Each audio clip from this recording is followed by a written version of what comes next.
Bonjour Éric Baratet. Alors vous êtes Bonjour. historien des animaux, très engagé. Vous avez été très remarqué, notamment pour vos travaux sur les animaux de guerre, où l'air de rien, vous avez changé beaucoup de choses en faisant découvrir aux gens les millions d'animaux, pigeons, chiens, chevaux sacrifiés, enfin bon. Et vous êtes connu aussi pour tous vos travaux sur la vision de l'histoire, mais vue du côté de l'animal, ce qui, l'air de rien, ne se faisait pas du tout avant. Donc je cite Le point de vue de l'animal, une autre version de l'histoire au Seuil. Vous êtes très fidèle au Seuil. Et biographie animale des vies retrouvées. Et donc je vous remercie beaucoup d'être ici, surtout qu'aujourd'hui c'est un grand jour.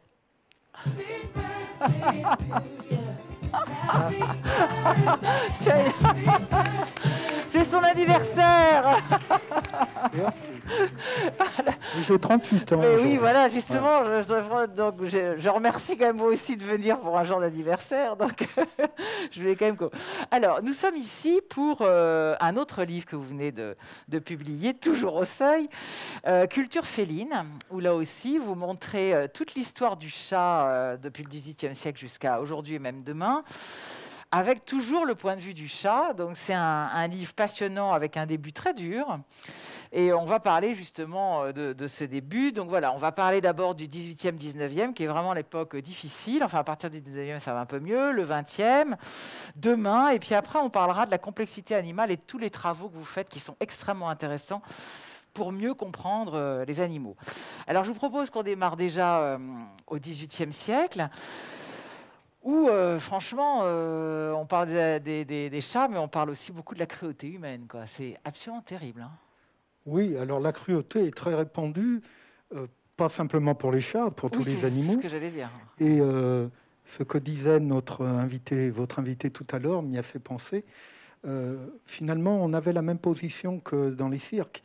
On pouvait très bien reconnaître l'intelligence des animaux, l'émotion des animaux, l'individualité des animaux. Ça n'empêchait pas d'être violent avec eux. Alors que nous en tirons d'autres conclusions, plutôt une forme de respect. À l'époque, c'est pas du tout ça. Et les chats, évidemment, sont particulièrement visés parce que ils sont très mal vus depuis le milieu du Moyen Âge, parce qu'on les a associés à la sorcellerie, au diable.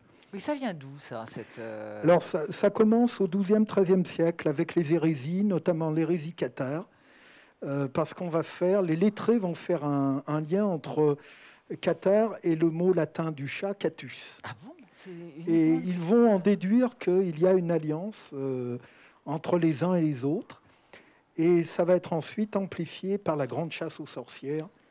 Je dis sorcières parce que ce sont surtout des femmes qui sont visées et brûlées. Et la grande chasse aux sorcières, donc entre 14e et 17e siècle. Et on est persuadé que les sorcières utilisent les chats.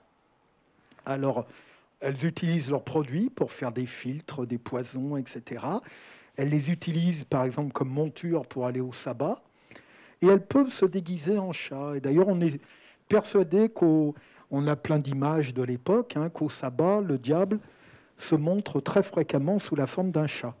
On a des représentations de sabbat. Et alors, il y a une idée qui court jusqu'au XVIIIe siècle. Alors, elle est abandonnée à partir du XVIIIe, mais quand même, elle court jusqu'au XVIIIe siècle. C'est que le jour avant la Saint-Jean, les chats vont au sabbat. Et que, du coup, dans les villes, il n'y a plus de chats, ils disparaissent. D'où l'expression, apparemment, il n'y a plus un chat. Ça vient de cette époque-là. Et donc, ils allaient au sabbat, et pour se venger ou pour se prémunir de cette conjuration des chats, le jour de la Saint-Jean, il était très fréquent d'attraper des chats de rue, des chats errants, et de les brûler dans un sac. On a fait ça à Paris jusqu'au milieu du 17e, à Metz, Metz est la dernière grande ville française jusqu'aux années 1760. Et ça a duré encore un petit peu dans les campagnes.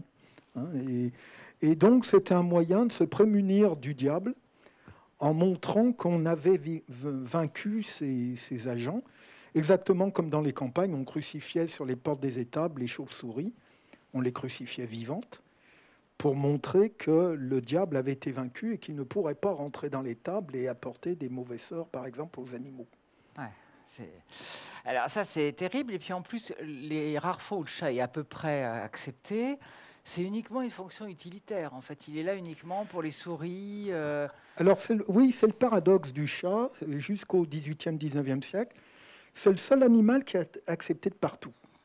Il peut rentrer où il veut dans les maisons, ce qui n'est pas le cas du chien, par exemple, qui est très souvent cantonné dehors. Lui peut rentrer de partout parce qu'il a pour fonction de chasser les rongeurs. Donc on le laisse aller n'importe où, mais en même temps, on n'a aucune relation avec lui. C'est l'animal. On a des classements du XVIIe, XVIIIe, XIXe siècle qui nous montrent bien que le chat est l'animal domestique au plus bas de l'échelle. En haut, c'est le cheval, après le chien, puis après les bestiaux, et le chat est tout en bas. Et d'ailleurs, le chat, on ne veut aucune relation avec ce chat, ne serait-ce que parce qu'il faut qu'il continue à chasser.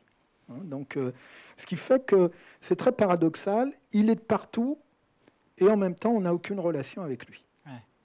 Et vous expliquez qu'on lui laisse vaguement un peu de lait ou un peu un truc, on ne veut pas le voir, il est partout. Et c'est pour ça qu'on aurait gardé souvent, qu'on entend encore aujourd'hui d'ailleurs, la réputation d'un animal attaché au territoire et pas aux gens. Est-ce que ça vient de là, le fait qu'il soit attaché à une maison, en fait? Alors, évidemment, parce que jusqu'au XIXe siècle, on voit bien comment l'attitude majoritaire des humains, c'est d'être très distant avec ces chats. Si on déménage, il n'est pas question d'emmener les chats, évidemment, on les laisse. On a des attitudes extrêmement violentes, notamment avec les chats errants, qui sont extrêmement nombreux. Dans les villes, ils sont très très nombreux et on les tolère parce que justement, ils sont là pour la chasse aux rongeurs, voire pour détruire les déchets, etc. Exactement comme les cochons qu'on laisse aller dans les rues. Et ces chats, donc, à la fois, ils sont très proches et en même temps, on est très violent avec eux. Et les chats, évidemment, le sentent, le ressentent. Donc, la relation entre les humains et les chats, c'est une relation très distante, où finalement, personne n'essaie de faire un pas vers l'autre. Et pour beaucoup de chats, d'ailleurs, lorsqu'un homme approche, c'est plutôt mauvais signe. Ce qui fait que le chat, à l'époque, ne fait pas de l'anxiété de séparation, contrairement à nos chats qui commencent à faire de l'anxiété de séparation comme les chiens. À l'époque, c'est plutôt de l'anxiété de rapprochement. Et alors, à partir du 19e, les choses vont changer, heureusement. Pas tout de suite, je pense que c'est à peu près à la moitié du 19e, c'est ça? Oui, c'est très progressif. C'est ça, on va commencer en fait par des personnages qui sont souvent des écrivains, c'est ça? Comment l'évolution de l'estime progressive du chat arrive? Comment ça se fait? Alors c'est très long, ça commence dans les classes aisées, dans l'aristocratie, la grande bourgeoisie. On commence à voir des choses entre 16e, 18e siècle, mais c'est très très minoritaire dans l'aristocratie. Il suffit de penser à Du Bellay avec son chat. Je suis en train d'oublier le Ah oui, donc nom ça du veut dire chat. quand même qu'avant le 19e, il y a quand même de temps Oui, en temps mais des personnages. ça reste marginal. Ouais. C'est très marginal. Au XVIIIe siècle encore, on a des témoignages qui montrent que les dames peuvent s'évanouir dans une pièce s'il y a un chat qui rentre.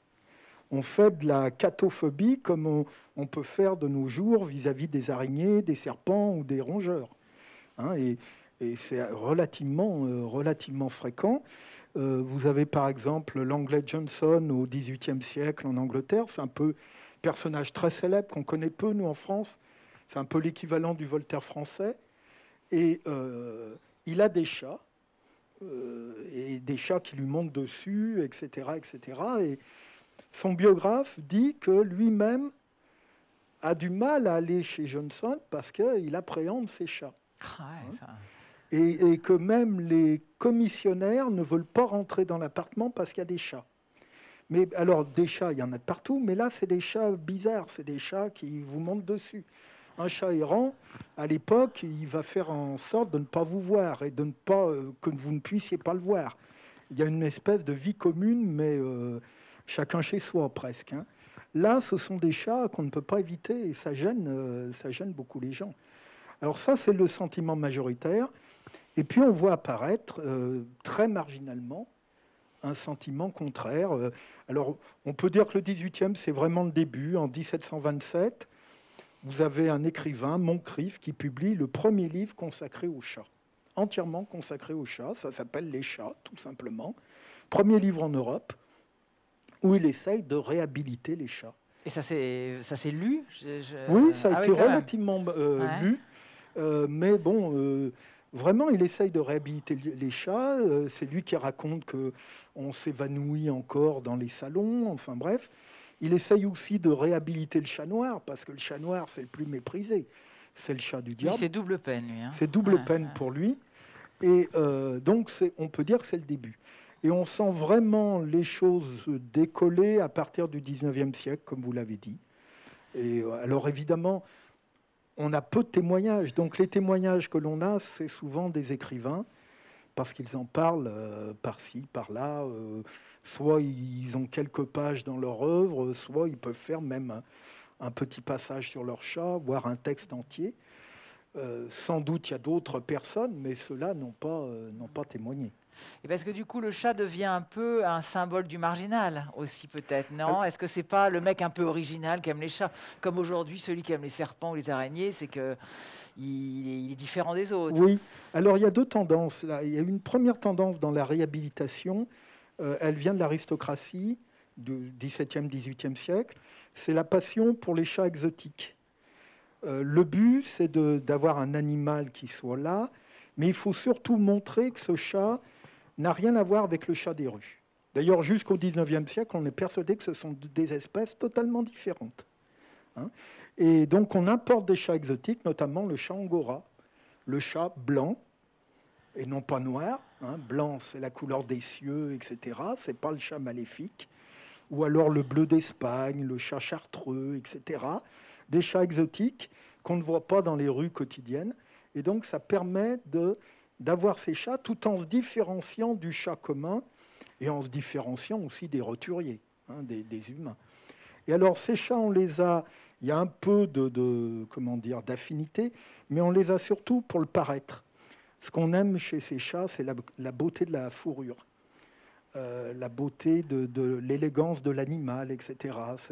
C'est vraiment le paraître, la beauté qui est importante. C'est pas tellement la relation qui est importante. Oui, vous expliquez qu'il est sur un canapé et que voilà. C'est comme un objet, en fait. Tout à fait. Ce qui plaît au XIXe siècle, on a des textes qui montrent très bien que ce qui plaît chez certaines personnes, c'est justement la beauté du chat sur son canapé, qui reste 20 heures sur 24 ou 23 heures sur 24 sur le canapé à rien faire, on s'en moque. Ouais. Et d'ailleurs, on ne cherche aucune relation avec lui.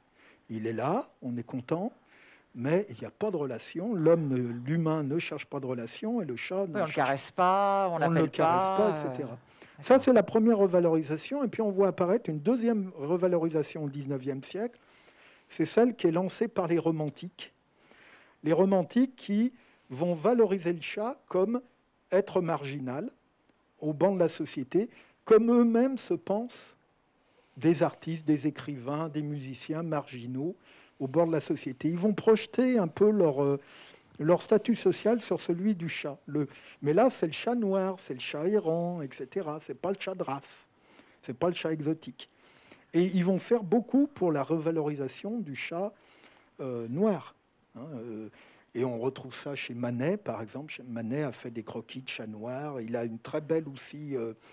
il a un très beau dessin où on voit sur un toit donc deux chats de gouttière, un noir et un blanc. Alors à l'époque, il y a très peu de chats de gouttière blancs, mais donc il y a ça, et ils vont faire beaucoup pour cette réhabilitation. Et puis ce qui va aussi beaucoup marcher, c'est qu'on redécouvre la sorcellerie au XIXe siècle. Michelet publie en 1864 un ouvrage qui s'appelle La sorcière. Donc, ce qui était sorti cette idée-là, enfin ce phénomène avait été complètement oublié. Donc on ressuscite la sorcellerie, ou du moins le souvenir de la sorcellerie, et donc l'association entre le chat et les sorcières, et ça va beaucoup plaire aux écrivains, aux artistes, etc. Ah, tout ça avec un côté un peu romantique, ça devient un peu le côté symbole romantique. Du spleen, quoi. Voilà, alors sur le moment c'est extrêmement marginal, par contre ça va faire beaucoup à partir de la fin 19e siècle, lorsque les populations commencent, il y a beaucoup de gens qui commencent à aller à l'école. Et à l'école, évidemment, on va leur faire découvrir des écrivains qui commencent à parler de leur chat. Donc ça va beaucoup être très important au XXe siècle pour la revalorisation du chat. Alors là, à partir de ce moment-là, est-ce que tous ces écrivains, tous ces artistes commencent à avoir un vrai rapport avec le chat, ou le chat reste toujours dans une optique de tiens, ben, une optique d'objet, symbole du romantisme, ou est-ce qu'il y a vraiment, on commence à avoir un vrai rapport avec Alors, les le animaux? vrai rapport est encore très marginal. Hein, la plupart aiment les chats en tant... Justement, le romantique, il aime le chat indépendant. Donc, il ne veut pas avoir de relation avec lui. Hein, enfin, il aime bien que le chat soit là, mais il ne s'agit pas d'interagir. Le chat doit être indépendant, exactement comme lui-même, le romantique, l'écrivain, etc., est indépendant. Et du côté de la bourgeoisie, c'est la même chose. On n'a pas de grosse volonté de relation, mais c'est pareil avec les chiens.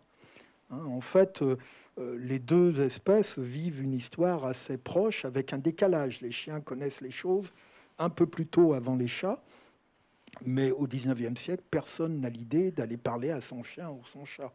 On parle déjà très peu à ses enfants. Les enfants n'ont le droit de parler à table que si on leur donne la parole. On ne va pas aller parler à son chat ou à son chien, comme on joue très peu avec son chat ou son chien. Et en fait, ce qui plaît, on voit bien ce qui plaît au 19e siècle, c'est la présence. Hein, mais la relation, l'interaction, je dirais, n'est pas encore très développée. Ça reste vraiment très marginal.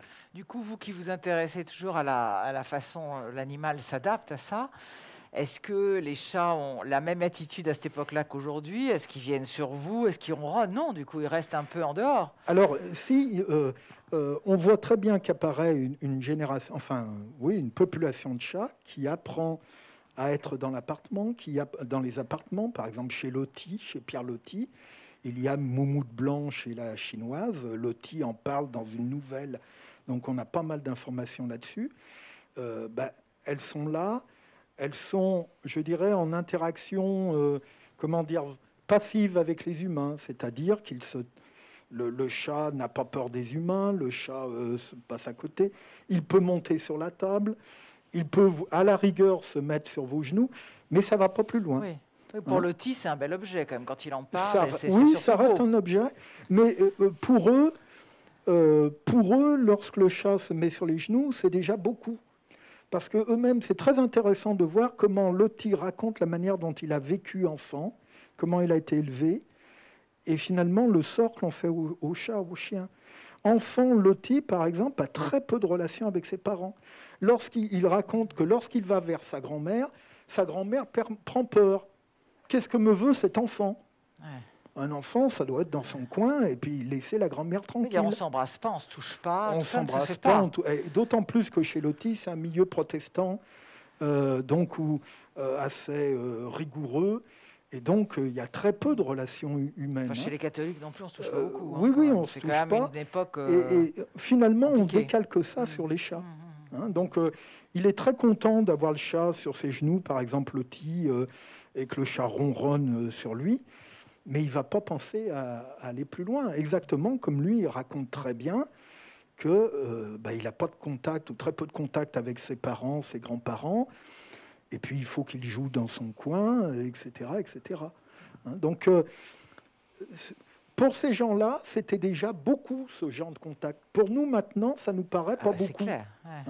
Mais à l'époque, c'est très neuf. Et alors, ces chats-là, ils changent aussi. Ils sont beaucoup moins craintifs que le chat errant, que le chat de ferme, que le chat de rue, etc., etc. Alors, comment commence quand même la grande histoire d'amour que nous vivons, la grande histoire d'amour contemporaine que nous vivons aujourd'hui avec le chat? Est-ce qu'on a tous dans l'idée Colette, évidemment, est-ce que c'est comme ça quelques personnages qui influencent les autres et qui mettent le chat à la mode? Ou est-ce que non, ça vient petit à petit? Comment le chat commence à être admiré et aimé? Alors, il y a, comme vous l'avez dit, il y a tout le rôle des écrivains, des artistes, etc. Colette a fait beaucoup, je pense, pour Colette le chat. a fait beaucoup. Tous ces artistes, je dirais, c'est entre les romantiques, Théophile Gautier et Colette, qui vont beaucoup faire, qui vont écrire, peindre, etc. Et cette approche du chat va être diffusée par l'école, puis ensuite par les médias à partir des 30 Glorieuses, la télé, la bande dessinée, etc. Et c'est ça qui va diffuser cette image du chat dans l'ensemble de la population. Après le chien, on commence par le chien. Le chien est la grande vedette du 19e siècle et c'est lui qu'on propose en animal de compagnie en premier. Le chat reste quand même second. Mais il suit, et c'est le même processus, finalement, des marginaux qui vont petit à petit devenir un modèle. Finalement, maintenant, on les prend comme modèles. À leur époque, ça n'était pas des modèles, c'était vraiment des marginaux. Et alors, on voit apparaître la volonté d'une autre approche avec le chat. On voit apparaître ça, première moitié du XXe siècle, chez quelques personnes. Alors là, c'est toujours pareil. On a des documents d'écrivains. Donc la tendance, ça serait de dire, la tentation, ça serait de dire, ça naît chez les écrivains. C'est peut-être né aussi chez d'autres personnes, mais qui n'ont pas témoigné. Mais bon, les témoignages, c'est les écrivains comme Colette. Là, vous avez la photo. Et on a quelques témoignages, notamment, je pense à Marie d'Ormois, qui a eu un chat, Miton, dans les années 30. Et elle a écrit un livre sur ce chat Miton. Et là, on voit très bien apparaître, mais c'est très marginal. Marie d'Ormois, c'est, elle fait partie de la grande bourgeoisie parisienne, très intellectuelle. Elle conduit une voiture dès les années 20. Une femme conduire une voiture, il n'y en a pas beaucoup. Elle ne veut pas se marier, etc. Très féministe. Maintenant, c'est presque un portrait commun, mais à l'époque, ça ne l'est pas du tout. Et donc, on voit très bien comment elle va avoir un chat d'appartement qu'elle sort très peu. Ça aussi, c'est une nouveauté, de garder un chat et de ne pas le laisser sortir parce qu'elle craint les accidents, elle craint de le perdre. Et puis, on voit des contacts se développer. Elle se met à lui parler, elle l'observe. Et on voit petit à petit se construire des interactions physiques entre l'une et l'autre, des formes de jeu. Elle le laisse monter sur la cuisinière, elle le laisse s'amuser. On a des photos, justement, dans son livre. Elle a fait demander à une journaliste animalière de prendre des photos, une photographe animalière. On a des photos, on voit Miton qui est sur la cuisinière et qui essaye de saisir les aliments au moment où elle fait la cuisine.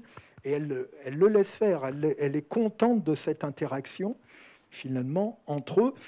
50 ans avant, évidemment, Miton aurait pris un bon coup aux fesses ou aurait été mis dehors. Et donc, ça commence comme ça.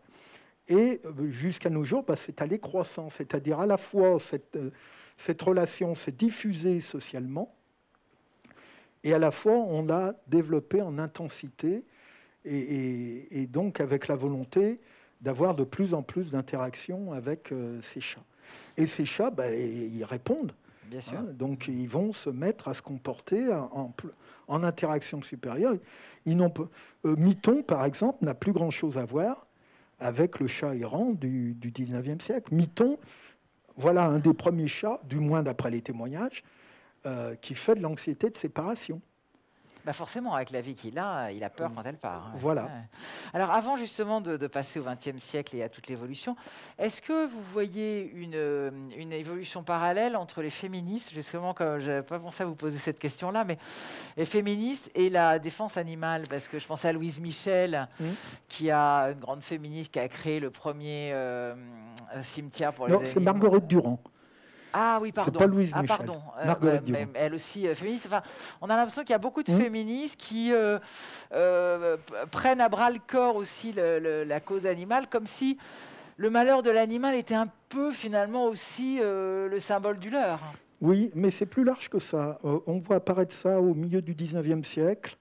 Et ça disparaît vers 1920-1930 et on le redécouvre de nos jours. Ah bon, ça disparaît? Oui, en grande partie sous l'influence communiste. Enfin, on en parlera peut-être après, mais en gros, pendant 50-70 ans, on voit là aussi chez les écrivains, parce qu'ils ont témoigné, mais ça a pu sans doute se faire ailleurs, chez des écrivains, une espèce d'association des animaux et des humains opprimés. Et il suffit de lire Victor Hugo, Les Misérables. Vous avez l'intérêt pour l'enfant, pour le prisonnier. C'est toute la figure de Monseigneur Myriel. Monseigneur Myriel, attention aux pauvres, aux prisonniers, avec Jean Valjean, etc. Et Monseigneur Myriel lorsqu'il se promène dans son jardin, fait attention à ne pas écraser les insectes. Hein. Et c'est quelque chose que Victor Hugo prône. Hein. Il a été président d'honneur de la Ligue anti-vivisection. On retrouve ça chez Maupassant, on retrouve ça chez Zola. Et Zola, on sait que ce n'est pas simplement les romans. Dans sa correspondance, il dit bien qu'il vit ça. Et on trouve ça chez des féministes. Il y a deux figures. Il y a Marguerite Durand, effectivement, qui est une des grandes féministes de la fin 19e, début 20e.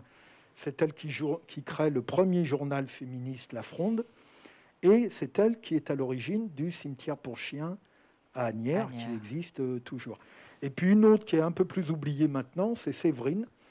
Séverine, ça a été l'amie de Jules Vallès. Et elle était tout à fait dans cette vision d'ensemble, défense des femmes, des enfants, des ouvriers, des animaux, enfin défense des opprimés. Elle le voyait comme ça. Et Séverine, par exemple, a beaucoup lutté, en vain, mais elle a beaucoup lutté contre l'introduction de la corrida en France dans les années 1880-1900. Et elle a écrit d'ailleurs un livre sur son chien, Sakatou. Sakatou, il s'appelait. Et donc elle a fait un petit livre, Sakatou, elle raconte sa vie avec son chien. Alors, on va arriver là au XXe siècle, on est un peu dedans. Donc là, il y a une évolution quand même assez claire. Là aussi, c'est très, très progressif, ou est-ce qu'il y a des dates clés sur cet animal qui va devenir l'animal, en tout cas en France, adulé, et puis qui, du coup, va complètement changer d'attitude?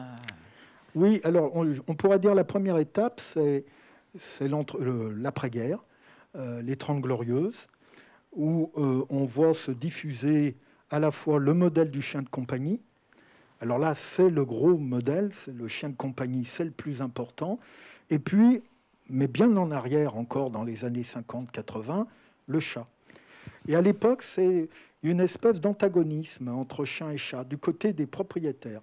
On le sait parce qu'il y a eu des sondages dans les années 70-90, et donc sondages notamment auprès des propriétaires de chats, en leur demandant pourquoi ils avaient un chat et pas un chien. Et on voit très bien qu'il y a une espèce de lecture sociale des choses, et on voit bien là l'impact des lectures romantiques, un peu anarchistes, etc., vis-à-vis du chat, le marginal. Et les propriétaires de chats, donc, qui se sentent marginaux dans les années 60 par rapport à l'immense majorité des propriétaires de chiens, disent qu'ils ont un chat pour s'opposer socialement aux propriétaires de chiens. Pourquoi ? Parce que pour eux, les propriétaires de chiens, ce sont des toutous du système. Et ils ont l'impression que les propriétaires de chiens, ce sont des commerçants, des artisans, des gens qui aiment l'ordre social. Dans la réalité, c'est pas ça, mais bon, ils ont cette image-là. Et eux se voient, propriétaires de chats, ils se voient comme des opposants à la société, ou des marginaux. Et on retrouve cette idée de marginalité qui avait été inventée par les romantiques. Ils se pensent comme des marginaux. Ce qui est drôle, c'est que les sondages montrent que ce sont surtout des gens venant des professions libérales ou de la fonction publique. Donc, comme indépendants, quand on est dans la fonction publique, c'est quand même un peu bizarre. Mais ils se pensent comme ça et ils voient leurs chats comme des marginaux sociaux. Hein, donc, et ça va beaucoup faire pour la diffusion du chat dans ces années 50, 80, 90, mais bien en retrait par rapport aux chiens. C'est plus une attitude d'opposition. Et ce qui fait que ces propriétaires de chiens, à l'époque, ne demandent pas une forte interaction avec les chats, parce que justement, ils le veulent marginal, donc il fait sa vie, on le laisse rentrer, il fait comme il veut, et moi je fais ma vie. Et là, on voit bien comment c'est toute la lecture du 19e siècle qui s'impose à toutes les classes sociales par le biais de l'école, etc. Il suffit de voir les bandes dessinées de l'époque, par exemple Pif. Vous avez Pif, très civilisé, qui marche sur deux jambes, très humanisé. Et puis vous avez Hercule, je ne sais pas si les gens de mon âge se rappellent, et Hercule, le chat noir de Gouttière, toujours agressif, il a toujours un sparadrap en croix sur une joue parce qu'il s'est bagarré. Et puis, marginal, prêt à faire des mauvais coups, etc. etc. Hein, et c'est bien l'opposition, ça retrace tout à fait l'opposition que nous donnent les sondages à l'époque. Qu'on voit dans les Aristochats d'ailleurs aussi. Hein. On a la princesse et le, tout et le à bad fait, boys. tout à fait. Et donc à l'époque, c'est pas là qu'on demande une forte interaction avec le chat. L'étape, la véritable étape, c'est après, je dirais à partir des années 90 jusqu'à nos jours, où finalement, pour des raisons XY, on pourra peut-être y venir, le nombre de chiens a fortement diminué, hein, puisqu'on n'aurait plus maintenant qu'à peu près 7 millions de chiens. On en avait 12 ou 13 il y a 20-30 ans. Et à l'inverse, il n'y avait que 6-7 millions de chats, et il y en a maintenant 14, 15. Donc les rapports se sont totalement inversés. Et alors, ce qui est intéressant, c'est que les rapports se sont inversés, mais chez les propriétaires de chats, non pas a disparu, mais a décliné cette vision du chat qu'on cultivait dans les années 50-70. Cette vision du chat opposant social, quoi, finalement. Parce qu'en fait, bien souvent, ce sont des gens venant de familles où il y avait des chiens qui se rabattent sur des chats pour des raisons souvent en ville de commodité. Oui, c'est souvent des raisons pratiques. C'est c'est plus facile dans un petit appartement. C'est plus facile, on n'a pas à le sortir. Ouais. On pense qu'il vit plus facilement enfermé dans un appartement, etc., qu'un chien, etc. Donc toutes ces raisons ont fait qu'on s'est rabattu sur les chats. Mais ce qui est intéressant de voir, c'est que depuis 20-30 ans, les nouveaux propriétaires de chats n'ont pas repris à leur compte la vision marginale. Au contraire, finalement, ce qu'ils veulent avec les chats, ils déportent sur les chats ce que leurs parents ou etc. voulaient pour les chiens. Et maintenant, on le voit bien sur YouTube, etc. Et dans les textes écrits par des propriétaires de chats, il y en a maintenant beaucoup. Beaucoup de propriétaires écrivent sur mes mémoires de MeToo et moi, etc. Côté des chiens aussi, mais beaucoup chez les chats. On voit bien que ce que demandent les propriétaires de chats maintenant, c'est tout à fait ce qu'on a voulu pour les chiens à partir de la fin du 19e siècle. Et alors, du coup, on veut des chats. On veut une interaction avec les chats. On ne veut pas un chat qui dorme sur son fauteuil 24 heures sur 24. Oui, mais aussi parce que le chat l'a bien voulu. Là, on rentre aussi dans la psychologie du chat. Alors, le chat, du coup, fait tout pour se faire adopter. Le chat va répondre. Alors, voilà, c'est ça. Le chat répond, mais alors le fait que le chat répond, ça vient de causes multiples. Ça vient du fait qu'on va petit à petit, au fur et à mesure qu'on voit grossir cette demande, on va sélectionner des chats dont le tempérament est apte à ce genre de relation. Les éleveurs ont très bien compris qu'est-ce qui plaisait aux clients, entre guillemets, qui veulent des chats.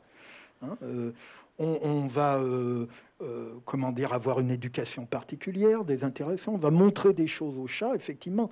C'est-à-dire que c'est pas le chat répond, mais parce qu'il est aussi incité à répondre. Ça va dans les deux sens, bien sûr. Ouais. Et c'est vrai qu'à mesure qu'on voit les humains être de plus en plus... de vouloir solliciter de plus en plus leurs chats, eh bien, on voit que les chats répondent. Ouais. Mais attention, c'est parce qu'on fait un tri dans la population des chats. C'est-à-dire chez les éleveurs, les gens qui viennent chercher un chat, ils veulent un chat actif. Dans les animaleries aussi. On sait maintenant que dans les refuges, les chats qui sont adoptés, ce sont les chats actifs. Aux États-Unis, d'ailleurs, à tel point que quand on s'est rendu compte de ça, dans les refuges, on s'est mis à mettre des jouets dans les cages des chats qui n'étaient pas actifs, justement, en se disant comme ça, ils auront un peu plus de chances de se faire adopter. Alors ça marchait. Il y avait un peu tromperie sur la marchandise, si on peut dire. Ça marchait. Ils étaient effectivement plus souvent adoptés. Avec le problème, c'est que les familles se rendaient compte que les chats n'étaient pas forcément actifs. Alors, une partie les ramenait, les autres, on le garde. Mais voilà, la demande fait qu'on s'est mis à trier à l'intérieur de la population des chats. Et on peut dire que finalement, en ce moment, la population des chats est en train de passer par ce goulet de sélection, de demande. Et donc, le chat est adapté et s'adapte lui-même.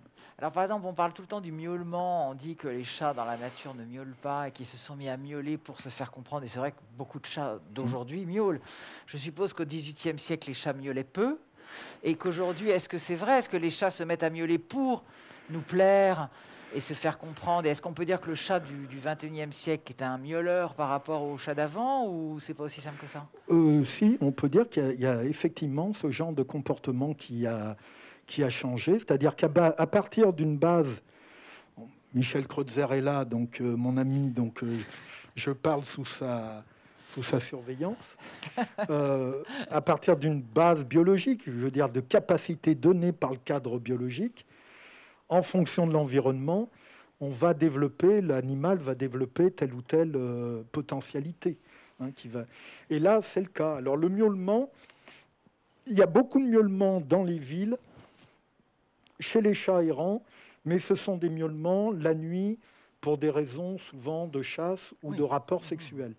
Mais ça miaule énormément. Ça miaule énormément. C'est une véritable nuisance et les gens se plaignent beaucoup. Et on fait des chasses aux chats pour cela, pour essayer de réduire un peu la nuisance. C'est pas les petits miaulements tout Mais mignons pas que les chats nous font miaulement aujourd'hui, voilà. un peu séducteurs quand tout même. À fait, tout à fait. Et c'est vrai que le texte montre qu'il n'y a pas de miaulement ou très peu de miaulement entre de chats vis-à-vis de l'humain. Ouais. Il n'y a pas de réclame très importante. Ou alors c'est lorsqu'il a faim, ou alors c'est dans un rapport sexuel, mais c'est pas la même chose que de nos jours. On peut dire que c'est pareil aussi pour le ronronnement.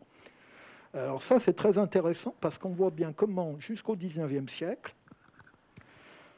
les humains voient que les chats ronronnent, mais ils ne savent pas trop à quoi ça sert. Et d'ailleurs, en France, il y a une expression qui dure jusqu'au 19e siècle, c'est « le chat file son rouet ». File son rouet, c'est-à-dire le miaulement, on le voit comme quelque chose de mécanique, physiologique. Bon, c'est comme ça. Et il faut attendre le 19e siècle, dans l'aristocratie et la bourgeoisie, au moment où on se met à avoir envie de chats de compagnie, pas de chats solliciteurs interactifs, mais de chats qui soient là, on se met à faire attention à ce ronronnement, ce bruit. Et c'est l'époque où on se met à comprendre que ça n'est pas un simple bruit physiologique, mais que ça transmet une émotion. Et c'est l'époque où on invente ronron et ronronner. Si vous lisez Balzac, le Père Goriot, eh bien, il emploie, c'est l'un des premiers, Balzac, il emploie ronron et ronronner, et c'est tellement neuf qu'il met ça en italique. Encore dans les versions actuelles, c'est en italique, ronron, ronronner. Et du coup, les chats se mettent à plus ronronner, comme ils voient que ça plaise ou pas? Est-ce que justement c'est les deux, c'est-à-dire qu'il y a d'un côté les hommes qui s'aperçoivent, qui se mettent à faire attention à ça, et qui comprennent qu'il y a là un aspect affectif, et donc qui se mettent, certains, pas tous, qui se mettent finalement à se dire mais il y a de l'émotionnel chez ce chat, il y a de l'émotion, etc., et à s'intéresser à ça. Et plus les hommes, évidemment, se rapprochent du chat avec ce regard-là, et évidemment, le chat se met à plus ronronner qu'autrefois. Oui, on s'aperçoit bien, les textes montrent bien la diffusion, si on peut dire, du ronronnement. Finalement, c'est une adaptation environnementale du chat. Oui, c'est ça. Alors, dans les nombreuses adaptations, parce que c'est quand même un animal qui est très intéressant sur sa faculté à s'adapter, c'est pour ça qu'il a envahi le monde, il y en a partout, il y a aussi le fait qu'il réponde à son nom. Il n'y a pas très longtemps encore, on disait « il ne répond pas à son nom, il s'en fiche ». En fait, on a prouvé récemment, il y a eu plusieurs études qui montrent que si, il répond très bien à son nom, mais quand il ne répond pas, j'adore, c'est parce qu'il n'a pas envie de répondre. Ça, je trouve ça excellent quand même. Donc, je sais pas, mais comment on fait pareil. Oui, justement, mais c'est rigolo. Donc, ça veut dire que si ça se trouve, comme on s'est mis à lui donner un nom, il s'est mis à répondre à ce nom. Mais au 19e siècle, il n'avait pas de nom, donc il ne pouvait pas répondre au nom. Ah bah oui, il ne pouvait pas répondre. Donc là aussi, on est complètement dans une adaptation réciproque. Exactement, tout à fait. Il ne venait à personne On voit apparaître les noms essentiellement au 19e siècle, mais là aussi... bourgeoisie, aristocratie, partout ailleurs, on dit le chat. Point. Il ne vient à personne de nommer. Mais dans les mondes ouvriers, paysans, etc., on dit aussi le chien. L'animal qu'on nomme au XIXe siècle, c'est le cheval. Dans les campagnes, on nomme le cheval. Au 20e, on voit arriver les noms, fin 19e, 20e, des noms pour les vaches. Mais même le chat, encore, dans les campagnes début 20e, on ne le nomme pas. Donc on ne parle pas à ce chat, on ne le nomme pas. Évidemment, le chat ne peut pas faire attention à son nom. Et donc là, effectivement, comme vous le dites, à partir du moment où se diffuse un usage et que ça revient, on se met sans arrêt à l'appeler avec son nom. Évidemment, le chat le remarque et devient attentif. On peut dire que là, c'est une potentialité, je me retourne vers Michel, une potentialité permise par la biologie qui devient une capacité parce qu'elle est, la potentialité est sollicitée. Si elle n'est pas sollicitée, elle reste à l'état un peu dormante. Alors, on arrive donc à notre époque d'aujourd'hui où le chat est quand même... c'est une star aujourd'hui par rapport au chien et c'est devenu vraiment une star. Pas qu'en France d'ailleurs. Nous, on est fous du chat en France, mais un peu partout. Est-ce que du coup, on pourrait dire, parce que souvent on entend des gens dire oui, mon chat est un peu, il fait que ce qu'il veut, c'est lui qui dirige la maison, etc.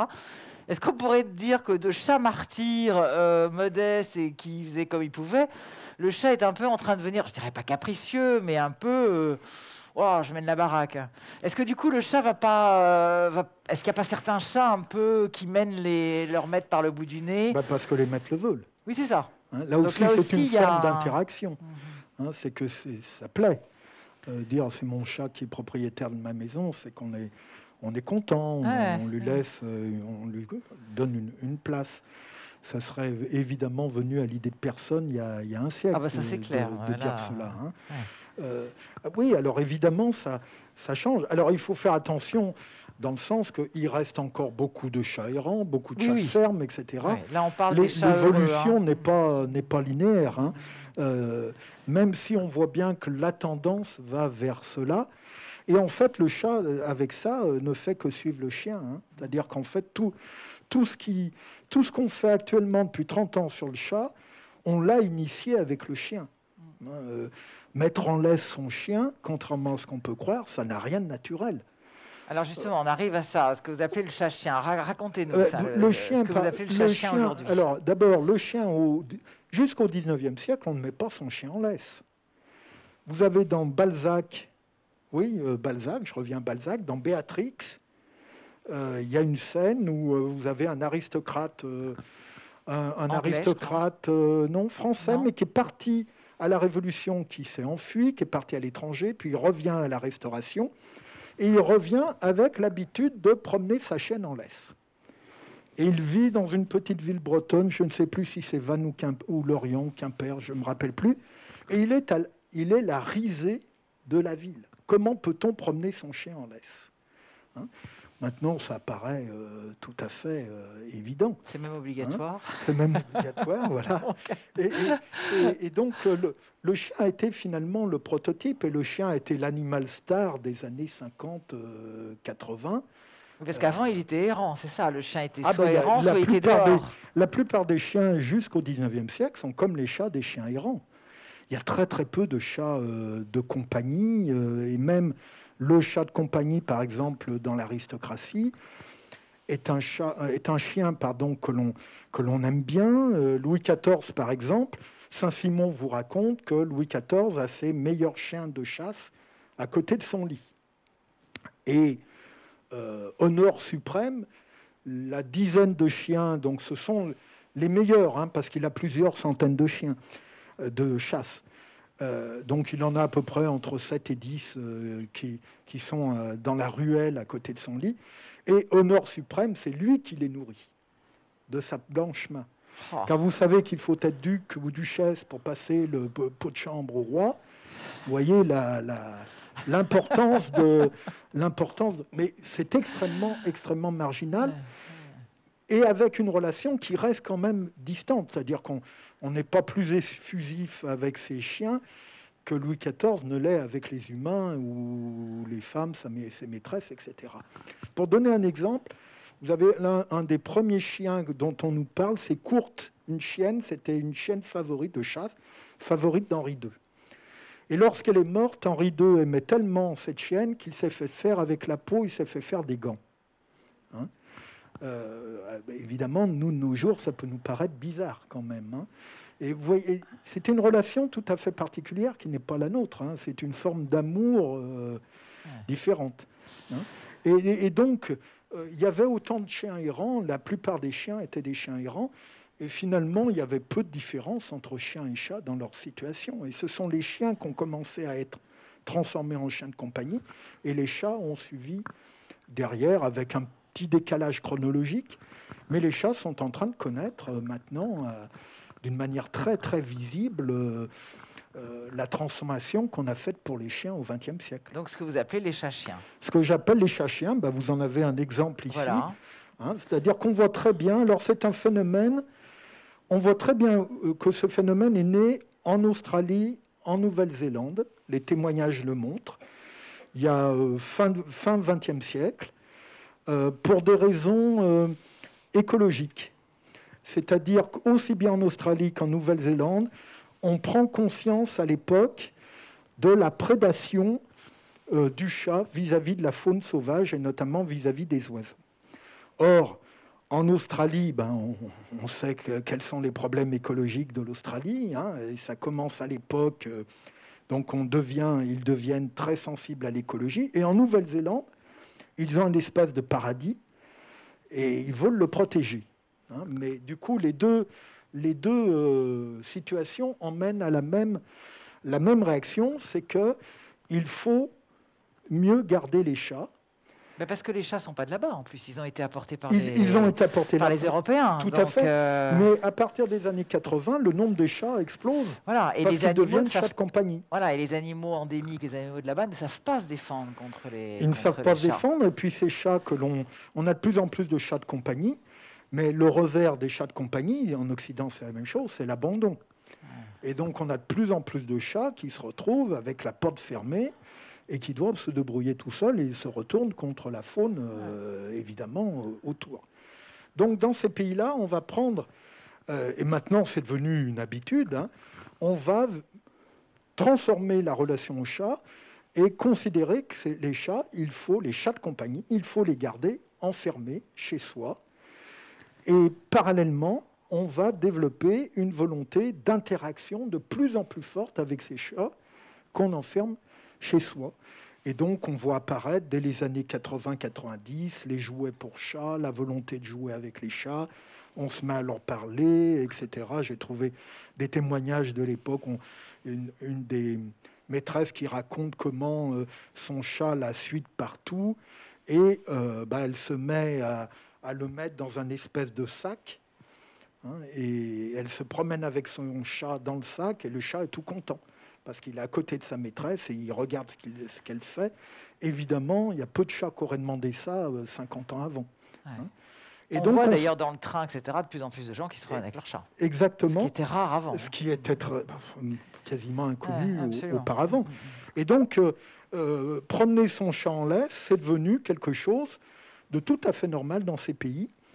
Jouer avec son chat, les solliciter et que le chat interagisse est devenu normal. Et on voit très bien comment cette tendance est passée ensuite aux États-Unis et que depuis, je dirais, 20 ans, elle arrive de plus en plus en Europe de l'Ouest. Hein. Et maintenant, promener son chat en laisse, on commence à le voir dans les villes, avoir des interactions très fortes avec son chat, ça devient très fréquent. Et comme je dis, donc, ça devient des chats-chiens. Alors, non pas des chats qui deviennent des chiens, un chat est un chat, mais des chats qui, par l'environnement, y compris l'environnement humain, sont conduits, incités à se comporter comme des chiens, c'est-à-dire à solliciter, à vouloir jouer, à prendre la laisse et à la mettre au pied en disant « allez, on sort », etc., etc. Donc c'est une autre approche du chat. Et en fait, on fait là avec les chats ce qu'on a fait avec les chiens 50 ans, 70 ans auparavant, hein, tout simplement. Alors, ça nous étonne encore en France, voir un chat en laisse, parce qu'on a l'idée que le chien, c'est l'animal domestique par excellence, mais le chat, c'est encore un être naturel. Mais non, promener son chien en laisse, comme j'ai dit tout à l'heure, ça n'était pas du tout naturel il y a un siècle et demi. Et ce qu'on fait là, on le fait pour les chats. Alors, actuellement, ce qui est très intéressant, c'est qu'on voit encore une forte différence entre les pays anglo-saxons, qui sont allés très loin là, et les pays européens, notamment les pays continentaux. Ça arrive, mais il y a encore beaucoup de réticence. Ça reste très tabou quand même. Quand vous dites que le chat est un prédateur et que ça reste très tabou en France. Voilà, et qu'il ne faut pas le laisser comme ça. Tout le monde vous dit c'est naturel. Or, voilà. Pas vraiment. Le problème, oui, c'est naturel. Le problème, c'est qu'il y a tellement de chats qu'il y a en même temps tellement d'abandon de chats que la pression de ces chats de plus en plus nombreux sur l'environnement commence à poser problème. C'est devenu la troisième raison de la perte de la biodiversité. Oui. Il y a la bétonisation, l'empoisonnement et le chat. Oui, c'est pas la même chose d'avoir une France à 15 millions de chats ou 3 millions de chats. On le comprend tout de suite. Le problème vient de là. Alors c'est très intéressant de voir comment dans les pays anglo-saxons, maintenant, enfermer son chat est quelque chose d'admis. En 2007, les vétérinaires américains ont accepté l'idée qu'on puisse enfermer son chat, qu'il reste dans l'appartement 24 heures sur 24. Quelques années plus tard, les vétérinaires français ont décrété que c'était un signe de cruauté. Vous voyez la différence pour l'instant, mais je pense que petit à petit, en France, on va arriver à ça. D'accord. Alors, ce qui est passionnant dans tout le travail que vous faites sur l'historique, et donc on va bien voir pour plus tard, c'est qu'on se rend compte que vous appelez la plasticité cérébrale. C'est-à-dire qu'en fait, l'animal... Le chat du 18e n'a rien à voir avec celui du 19e, n'a rien à voir avec celui d'aujourd'hui et n'aura sans doute rien à voir avec celui de nos petits-enfants. Donc, en fait, il n'y a pas... Enfin, parler d'un chat, ça ne veut rien dire, au fond, finalement. Non. Donc, alors, en plus, vous allez très loin, parce qu'on ne peut pas parler d'un chat dans l'histoire, on ne peut pas parler d'un chat en soi, parce que chaque chat est différent. On remet en question le mot même d'espèce, tellement chaque animal a sa propre personnalité. Et dans votre livre, vous parlez de quelque chose que je trouve très intéressant, c'est l'instabilité. Vous réclamez de l'instabilité pour pouvoir comprendre un animal. C'est-à-dire qu'en fait, rien n'est jamais acquis pour comprendre un animal. Parce qu'un animal est un être historique, exactement comme les humains. C'est-à-dire qu'il est façonné par son environnement, il réagit à son environnement. Et comme l'environnement change à la fois dans l'espace, ça nous le comprenons très bien, que l'environnement ne va pas être le même en Australie qu'ici, etc. L'environnement, y compris humain, y compris les mentalités humaines. Donc l'environnement est différent, donc les chats vont se comporter de manière différente. Il suffit de penser, là aussi je reviens aux chiens, entre les chiens, par exemple au Maghreb, les chiens errants du Maghreb et nos chiens de compagnie à nous, ce sont des chiens extrêmement différents. Ça n'empêche pas qu'il y a quand même l'espèce, il y a un cadre biologique fourni par l'espèce, et avec ce cadre biologique, finalement, l'animal s'adapte aux environnements auxquels il a affaire. Ce qui fait que ça peut donner des variations très différentes selon les lieux, mais aussi selon les époques. Finalement, alors la variation selon les lieux, les éthologues l'ont montré depuis un bon moment déjà. La variation dans le temps, c'est quelque chose qu'on avait complètement zappé depuis l'Antiquité. On n'a jamais voulu parler de variation dans le temps, ou alors à la marge. Par exemple, pour le chien, là, on se disait, oui, le chien a changé parce que c'est l'empreinte de l'homme, etc. Mais pour l'essentiel des animaux, on ne voyait pas de variation dans le temps. Il y a aussi le fait que la variation dans le temps, elle est difficile à observer, évidemment, parce que c'est pas évident de comprendre comment étaient les chats ou les chevaux il y a 2 siècles. On ne sait pas forcément faire, ou on commence à savoir faire maintenant, mais il y a 50 ans, on ne savait pas. Donc, la variation dans le temps, on avait eu beaucoup de mal à la voir. On commence à la découvrir maintenant, et finalement, on se rend compte qu'il y a plein d'espèces qui ont une adaptabilité comportementale, une plasticité comportementale, qui leur permet justement de s'adapter à la variation des environnements. Heureusement d'ailleurs, parce qu'autrement l'espèce serait en danger si elle ne pouvait pas s'adapter. Et finalement, on se rend compte qu'il y a plein d'animaux qui sont dans ce cas-là. Et la domestication a reposé là-dessus, évidemment. On a transformé le loup en chien. Le chien n'est plus un loup. Alors, il y a quelques décennies, on disait oui, le chien est un loup à peine domestiqué. C'est une idée qu'on a abandonnée parce qu'en fait, il y a quand même de fortes différences. Et là aussi, ces loups apprivoisés devenus domestiqués se sont transformés, mais alors là d'une manière très forte, à un nouvel environnement. Ouais. Et puis alors, c'est là où on voit que la science et la connaissance sont absolument capitaux pour le bien-être des animaux. Je pense parce qu'on est en train de découvrir plein de choses, d'où d'ailleurs ces journées mondiales, on les organise pour ça, pour faire connaître tous les travaux que vous faites tous les uns et les autres. Je prendrais un exemple que je trouve incroyable, c'est la vision des chats. Quand vous expliquez qu'on pensait que les chats, d'ailleurs comme plein d'autres animaux, les chevaux, les chiens c'était pareil, qu'ils ne voyaient pas grand-chose, alors qu'en fait, ils voient extrêmement bien. Donc, je veux bien que vous nous en parliez et que vous nous racontiez ce qu'on disait en 1949 aussi. Ça m'a beaucoup marqué, j'avoue.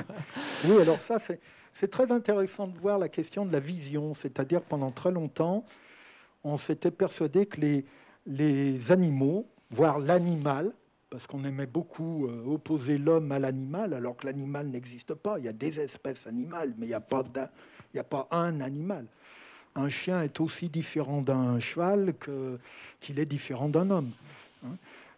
Mais on avait dans l'idée que, effectivement, les animaux voyaient très mal. Puis s'est développée l'idée, on le voit très bien dans les textes scientifiques, qu'ils voyaient en noir et blanc. Ou alors on leur accordait que quelques couleurs. Et ce qui est très intéressant, effectivement, c'est qu'on a fait pareil pour les autres populations humaines. On avait cette idée d'une espèce d'infériorité. Et pour revenir à votre... C'est vrai qu'en 1949, j'ai découvert ça par hasard. C'est pas propre à ce journal. Il ne s'agit pas de le vouer au bûcher. Mais un grand journal belge du soir, en 1949, met sur une de ses pages la relation d'une découverte scientifique de l'époque. On est en 1949. Et il est marqué en gros, les Noirs ne voient que 3 couleurs. Et on est tout à fait dans cette approche. Et en fait, c'est l'approche pyramidale, c'est-à-dire que depuis l'Antiquité grecque, nous sommes... Il y a une diapositive, si vous pouvez la passer, comme ça le public la verra. Voilà. Depuis l'Antiquité grecque, on vit avec cette vision pyramidale du monde. Alors, est-ce que vous pouvez nous la commenter pour ceux qui voient pas? Alors, vision pyramidale du monde, c'est-à-dire qu'on est persuadé que l'homme est au sommet de la pyramide et l'homme blanc. Alors, je dis l'homme, et puis après, voilà. L'homme, et puis aux étages en dessous, vous avez les animaux par étage, et plus vous descendez, plus les capacités de ces animaux sont réduites. On pense que c'est comme ça, puis en dessous, j'aurais pu poursuivre la pyramide, en dessous, il y a le végétal. Donc, l'homme est au sommet, c'est quelque chose qui vient d'Aristote, de Platon, et qui a été reprise par la version majoritaire du christianisme. Et à partir du christianisme, ça s'est diffusé dans la philosophie et dans la science occidentale. Et on voit très bien comment, jusqu'à peu, c'est devenu... Cette vision pyramidale nous est presque, consubstantielle. Ça nous est presque naturel.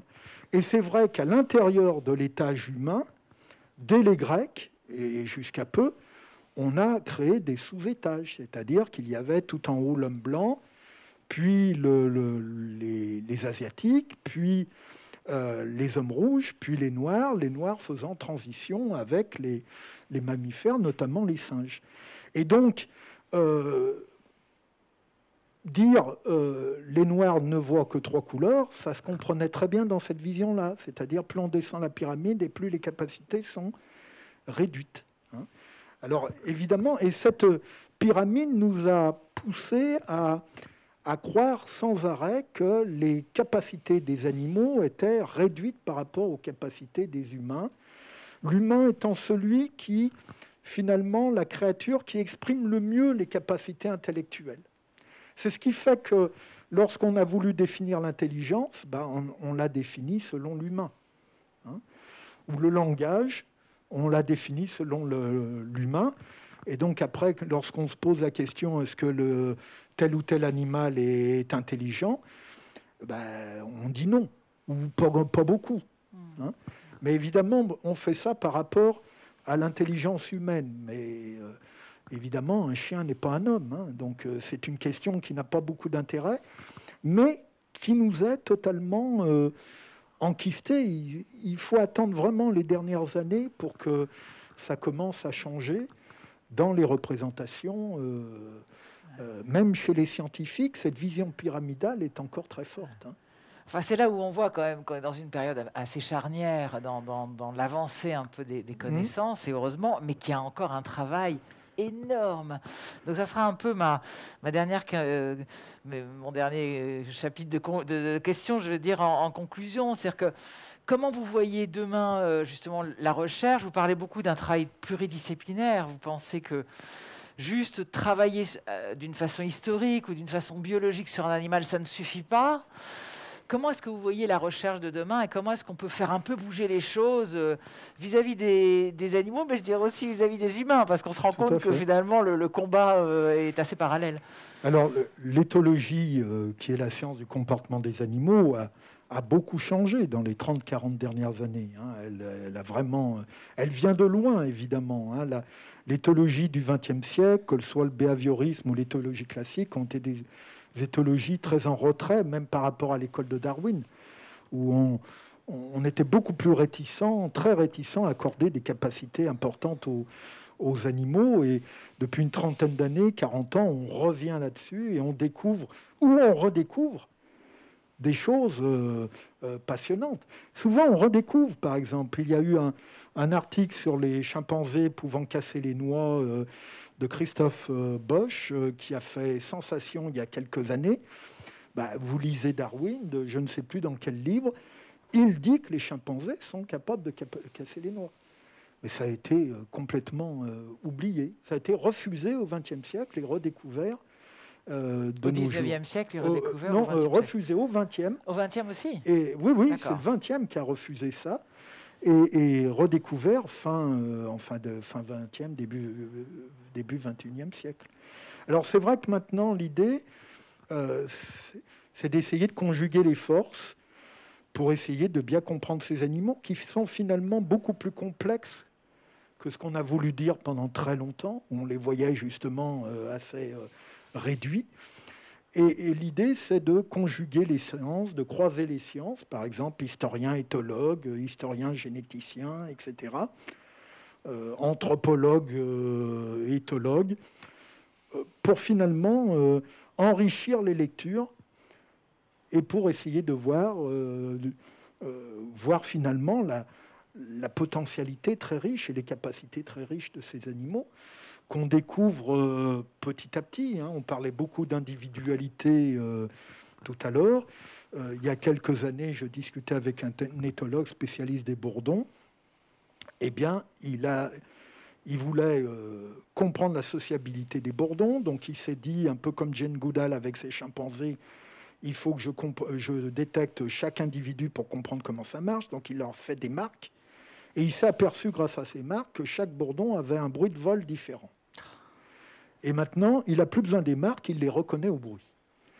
Et en fait, c'est manifestement un signe de personnalité. Autrement dit, pour les bourdons, ils vont peut-être pas, je dis peut-être, ils vont peut-être pas se différencier selon le visage comme nous le faisons, mais ils vont se différencier selon le bruit de vol, comme nous d'ailleurs on différencie selon le son de la voix. On reconnaît très bien à la radio tel ou tel personnage dont on est... Et on sait aujourd'hui que les animaux se reconnaissent aussi au son de la voix. On sait, Nicolas Matvon, qui travaille beaucoup en enregistrant les animaux, ils font des découvertes incroyables. Oui, tout à fait. Et donc ce croisement des sciences a pour but d'enrichir la lecture et de répondre à cette idée qu'il y a une richesse très forte. Et c'est cette image-là que vous avez à côté de la pyramide, c'est-à-dire cette image du buisson, qui nous est proposée par les généticiens, qui est une image intéressante parce qu'elle nous permet de sortir de la hiérarchie et surtout de l'idée de tout penser en fonction de l'humain, de faire un peu d'anthropomorphisme. Là, on se rend compte que finalement, l'humain est sur sa branche,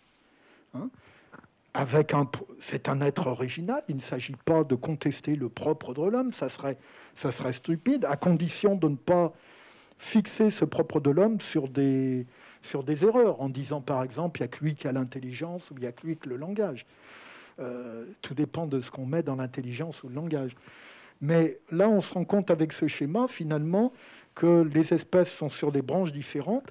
Et ce qu'il faut essayer de voir, c'est l'originalité et la richesse développée par chaque espèce. Et ça nous permet de voir, finalement, la richesse de la vie, hein, et la multiplicité de la vie, et sortir de cette vision très péjorative où si on est en dessous, on n'a pas grand-chose. En fait, avec ce schéma du buisson, c'est un schéma que j'aime bien parce qu'il nous donne une idée beaucoup plus optimiste de la vie, hein, sur la richesse de la vie et son dynamisme. Et son dynamisme qu'il faut découvrir. Merci, c'était passionnant, merci. Vraiment.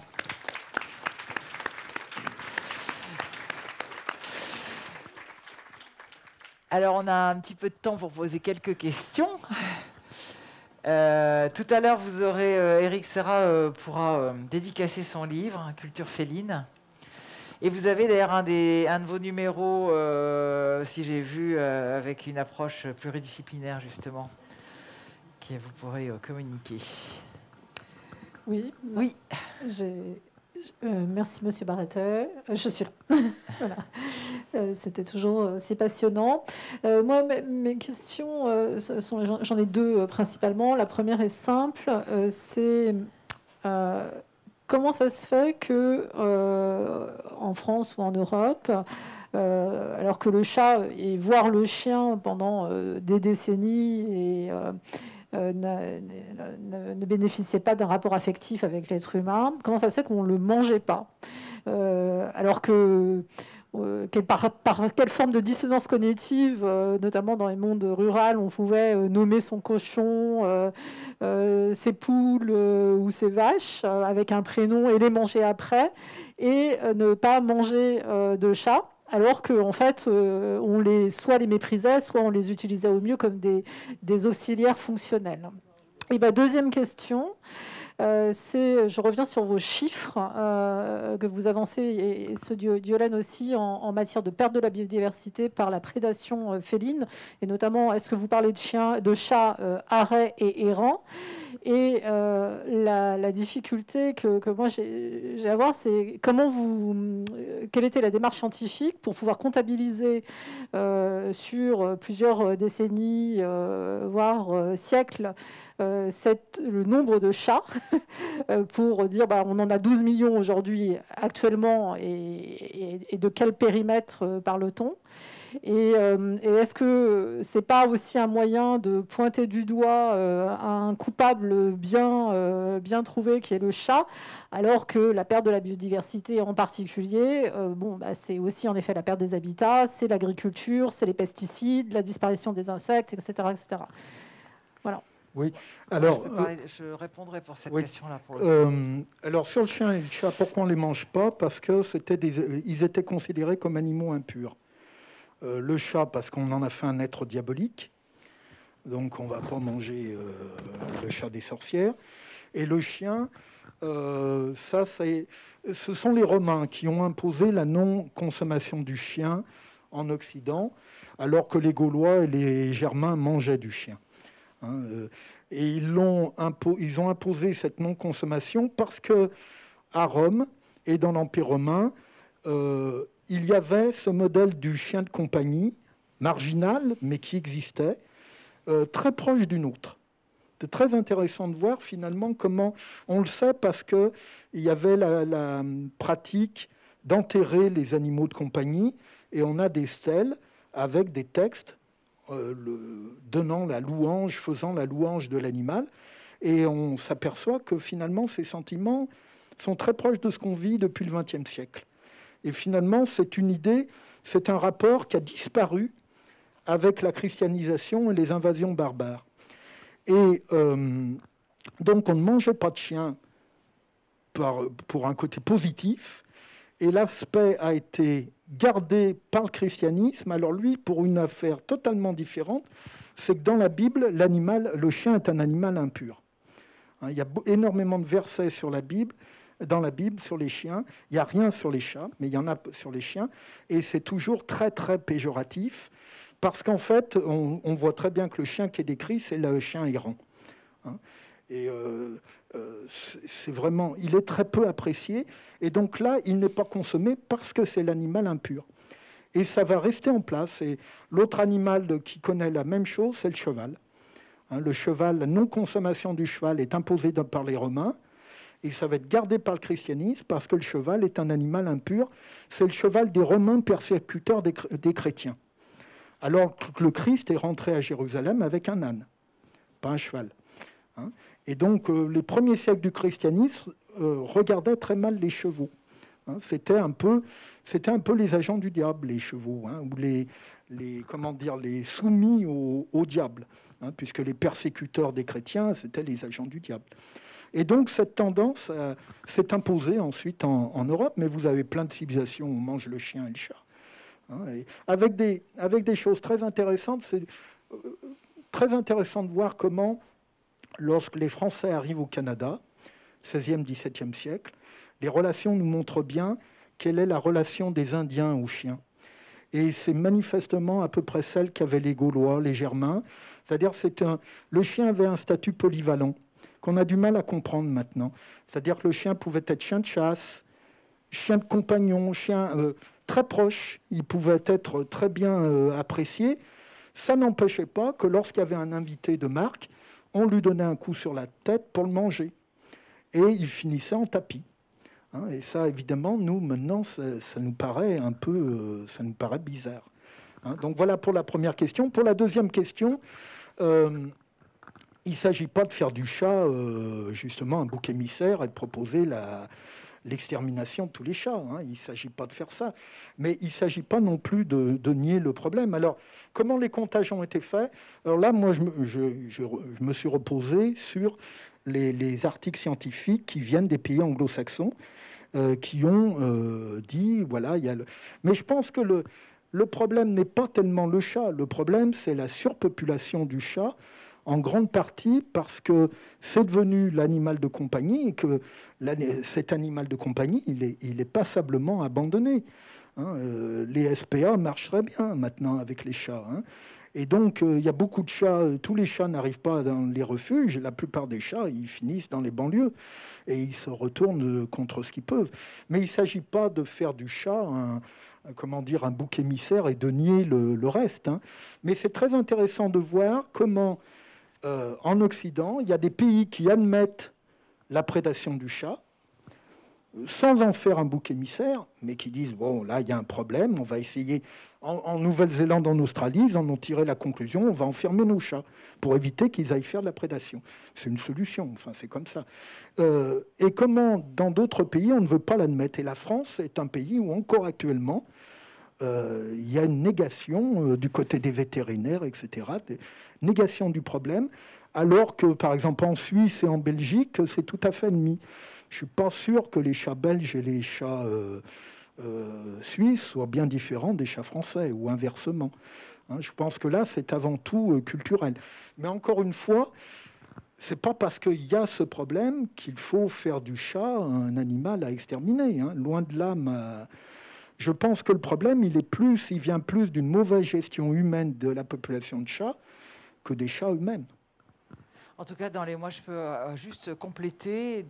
Notamment, il y a énormément d'études anglo-saxonnes là-dessus, où en effet, ils sont beaucoup plus ouverts sur ce sujet. Et notamment, on a mis des caméras sur des chats.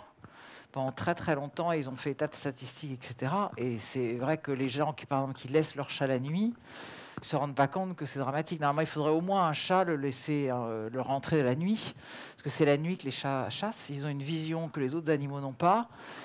Et en gros, ce qu'ils ont vu, il y a un livre qui est très bien qui s'appelle « Un tigre sur le canapé », qui est pourtant d'une femme qui adore les chats et qui raconte ça. C'est terrible, quoi. Ça tue tout, en fait, les reptiles, les grenouilles, les insectes, les oiseaux, etc. Parce que le chat, comme les fauves dont on parlait tout à l'heure, le chat est un super chasseur et que beaucoup d'animaux sont décontenancés par rapport à l'habilité du chat, qui est un chasseur hors pair, et surtout la nuit. Et justement, il a une vision particulièrement extraordinaire. Ce qui fait que maintenant, les ornithologues américains ont inventé Moi, mon chat a ça. Ils ont que la LPO au vent, mais quand je suis considérée comme une folle furieuse quand je mets ça. Et il y a une collerette avec plein de couleurs. Donc, j'ai un chat blanc qui a une tête très rigolote parce qu'elle a un peu la mode Henri IV, ce qui ne la gêne pas du tout, et parce que ça permet aux animaux de la voir. Parce qu'en fait, on s'est rendu compte que beaucoup d'oiseaux, notamment, ne voyaient pas arriver les chats. Et même avec ça, elle se débrouille quand même pour encore tuer des oiseaux. Donc, vous voyez. Voilà. Mais elle est rentrée le soir. Mais bon, enfin, en tout cas, il y a beaucoup d'études anglo-saxonnes sur le problème du chat. Rentrer le chat le soir, c'est devenu commun en Australie ou en Nouvelle-Zélande. Mais c'est presque en France, obligatoire. C'est rare. Moi, je me fais. Oui, en France, c'est très rare. On me traite de maltraitante, alors que je peux vous assurer que j'ai un chat qui va très bien. Mais bon. Alors, est-ce qu'on a une autre question? Oui, j'ai une question qui s'éloigne énormément du chat, mais qui pose problème. Le blop, qu'est-ce que vous en pensez? Alors là, ça c'est... Alors là, je ne suis pas assez qualifié pour vraiment dire des choses sensées. On pourrait peut-être demander à Michel Kreutzer. Je sais pas. Non, même Michel Kreutzer ne veut pas répondre. C'est très nouveau, le blob. Voilà, c'est un animal extrêmement déroutant, qui comment dire, dérange totalement les frontières qu'on a mis en place entre animaux, plantes, etc. Mais je ne suis pas spécialiste du blob, je ne voudrais pas dire des bêtises. On dit que ce n'est pas un animal, justement. C'est ni un animal, ni un champignon, ni une plante. C'est un être différent. Oui, non, mais c'est hallucinant. Oui, mais c'est vrai que c'est un autre sujet. Il est intéressant parce qu'il montre des capacités étonnantes pour ce qu'il est, entre guillemets. Mais moi, je trouve que c'est intéressant par rapport au schéma du buisson.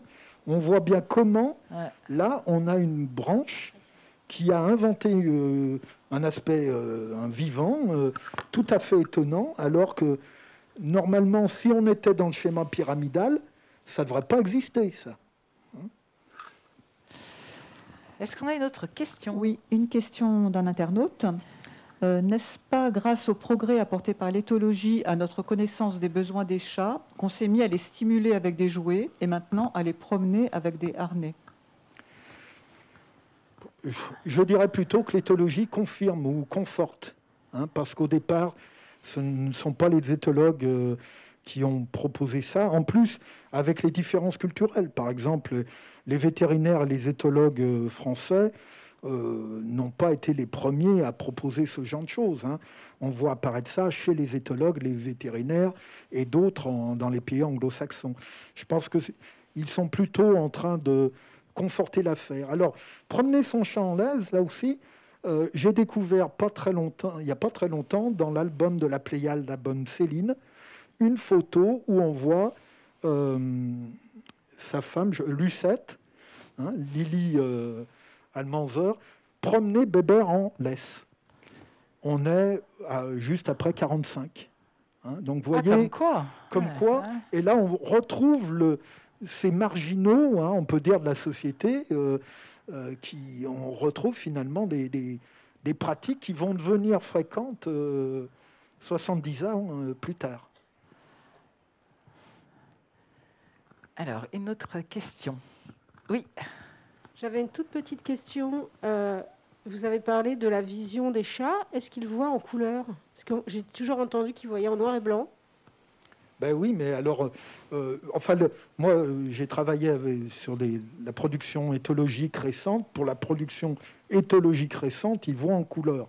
Mais ce que vous dites, c'est vrai, c'est qu'on a appris longtemps, même en faculté de biologie, etc., on a longtemps dit que les animaux voyaient en noir et blanc, pas simplement le chat d'ailleurs, parce que ça correspondait à cette vision pyramidale.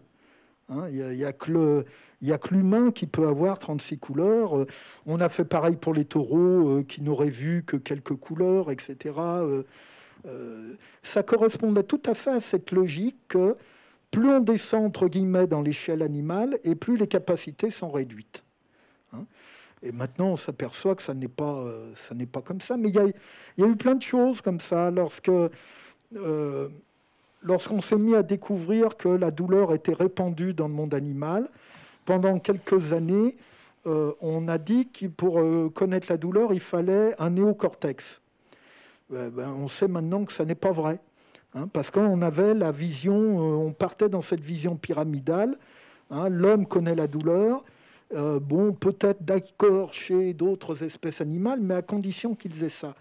On sait maintenant qu'il y a plein d'espèces qui n'ont pas cet organe et qui connaissent la douleur. D'ailleurs, on a montré la douleur, l'existence de la douleur chez les poissons.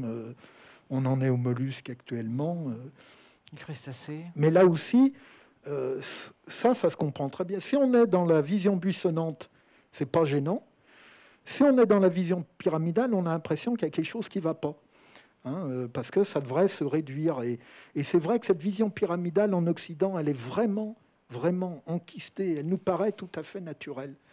Je donne souvent comme exemple un livre qui est sorti en 2010, un livre collectif en anglais sur l'esprit des chimpanzés, je traduis le titre, avec des éthologues occidentaux et japonais, avec des gens très favorables aux chimpanzés. Il ne s'agissait pas du tout de réduire ces animaux. On trouve France de Waal, etc. Et c'est très intéressant de voir comment, dans les articles des Occidentaux, il y a toujours en sous-jacent la question « En quoi l'homme est-il différent ?» Et sous-entendu, qu'est-ce qu'il a de plus? Et on voit bien qu'on est dans la vision pyramidale. Vous prenez les articles des primatologues japonais, la question n'est pas sous-jacente. Parce qu'ils ne sont pas du tout dans cette vision pyramidale. Pour eux, un chimpanzé est un chimpanzé, un homme est un homme. Il n'y a pas besoin de savoir qu'est-ce qu'il y a de plus ou de moins chez l'un ou l'autre. La question à se poser, ça serait plutôt comment l'homme ou le chimpanzé conjugue des capacités à sa manière, qu'on peut trouver dans les deux espèces, par exemple, le langage ou l'intelligence, etc. Mais comment chaque espèce va conjuguer cette capacité à sa manière, et sans avoir à faire de comparaison. Et ces comparaisons, elles viennent de cette vision pyramidale, où il faut toujours chercher qu'est-ce que l'homme a en plus. En fait, il faudrait dire qu'est-ce que l'homme a de différent et qu'est-ce que le cheval a de différent. En quoi le cheval est original et riche, le chat est original et riche, et l'humain est original et riche à sa manière. Bonjour, Monsieur Baraté, je suis au milieu. J'avais une question assez pragmatique. Vous avez parlé du moment où on commence à avoir des chats d'appartement, notamment au milieu du XXe, à l'exception de Marie Dormoy, qui est peut-être, qui fait ça plus récemment que les autres. On sait que les chiens étaient beaucoup nourris de restes alimentaires, mais les chiens ne sont pas des carnivores stricts, ils sont aussi détritivores. Avec quoi est-ce qu'on nourrissait les chats à partir du moment où on ne les gardait pas à la maison uniquement pour qu'ils chassent, et à partir de quel moment aussi on se met par exemple à inventer la litière ou à mettre des choses en place comme ça pour que les chats puissent vivre en intérieur? Alors, ils ont longtemps vécu en intérieur, toujours même vécu en intérieur, mais pas comme animal de compagnie. Et vous parlez de la litière, ça m'a fait penser justement à ça.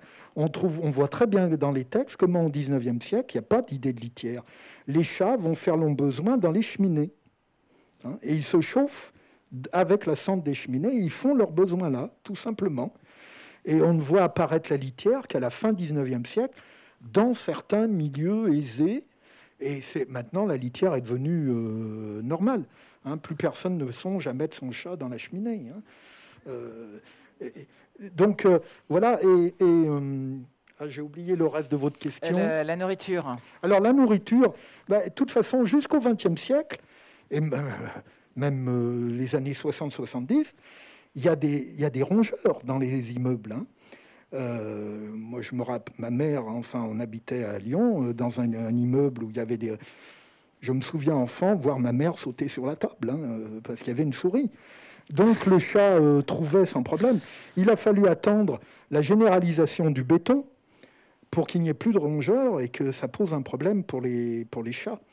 Alors, comment on les nourrissait? Soit on leur laissait chasser le rat, la souris, mais même, par exemple, on voit très bien chez Théophile Gautier, chez Loti, Leurs chats ne sont pas forcément chasseurs, hein. Mais alors là, on se met à leur donner de la viande, on leur donne ce qu'on appelle du mou, mais ça ne peut se faire que parce que la consommation de viande augmente à partir du 19e siècle, et ça ne se fait que dans quelques milieux qui ont les moyens d'acheter de la viande. Hein, donc vous comprenez pourquoi aussi, voilà une des raisons qui fait que le mouvement commence dans des milieux relativement aisés. Hein, et il faut attendre le XXe siècle et la vulgarisation de la consommation de la viande pour que l'usage soit devenu répandu, donner de la viande ou maintenant des croquettes avec de la viande, etc. etc. Hein, mais jusqu'au XIXe siècle, le chat se débrouille. Une dernière petite question, parce qu'après on va... Oui, bonjour, merci beaucoup pour cette conférence très intéressante. J'avais une petite question. Je voulais savoir, il me semblait, quand vous parliez de la différenciation de culture par rapport au chat, sur la différenciation géographique, il m'a semblé que... Enfin, moi, j'ai habité au Gabon. Les chats errants sont très peu tolérés, alors que les chiens errants sont plutôt tolérés. Et j'avais l'impression, quand j'avais été au Maroc, mais je n'y ai jamais habité, qu'il y avait une tolérance vis-à-vis des chats qui était plus grande. Je voulais savoir si c'était le cas, s'il y avait cette distinction entre ces deux pays en termes d'acceptation du chat, et à quoi ça pouvait être dû si c'était bien le cas. Oui, on trouve ce genre de différenciation actuellement dans le temps, dans l'espace, mais on le trouve aussi dans le temps. C'est dû à des représentations humaines de l'animal. Hein, c'est-à-dire que, alors, les chiens errants, on les acceptait parce qu'ils étaient éboueurs. Hein. C'est comme les cochons errants dans les villes. On acceptait les cochons errants parce qu'ils étaient éboueurs. Il faut bien penser que jusqu'au début XXe siècle, il n'y a pas de ramassage de poubelles. On jette tout dans les rues. Hein, et donc, les chiens errants sont utiles pour ça. Alors, à la fois, on ne veut pas contact avec eux, les relations sont très dures, et en même temps, ces chiens sont utiles. Alors... Et de nos jours, on peut retrouver ça dans certains pays, alors que chez nous, par exemple, les chiens errants, le vrai chien errant a disparu. Il a été éradiqué par les fourrières. Les fourrières sont inventées fin 18e. Et alors au départ, la lutte est quand même difficile. La grande étape, c'est l'invention des chambres à gaz fin 19e. Alors là, on va pouvoir éradiquer en masse. Et le chien errant en Europe a disparu au milieu du XXe siècle. Il a été remplacé par d'autres animaux. J'ai participé à 2 thèses d'éthologie comme membre de jury. Et dans les 2 thèses, c'est très intéressant, les doctorants avaient montré que, par exemple, les mouettes à Marseille arrivent dans les années 20-30. Il n'y en a pas avant. Et l'éthologue ne voyait pas bien pourquoi. Je lui avais dit, à mon avis... c'est parce que les chiens errants sont en train de disparaître et que les mouettes sont en train de prendre la place dans les décharges. Et on retrouve la même chose à Lyon, par exemple. On voit apparaître les mouettes fin 19e et elles sont très bien acceptées. Mouettes, pigeons, etc. Très, très bien acceptées. Donc, parce qu'elles remplacent là aussi les chiens qu'on est en train d'éradiquer. Donc, c'est très variable dans l'espace. C'est très variable aussi dans le temps. Les Romains, par exemple, apprécient très peu le chat. Très, très peu. Ils aiment beaucoup les chiens. Ils aiment beaucoup les oiseaux. L'animal privilégié, c'est l'oiseau. Donc, le chat qui mange les oiseaux, ils n'aiment pas du tout. Et puis, le chat, les Romains vont être choqués par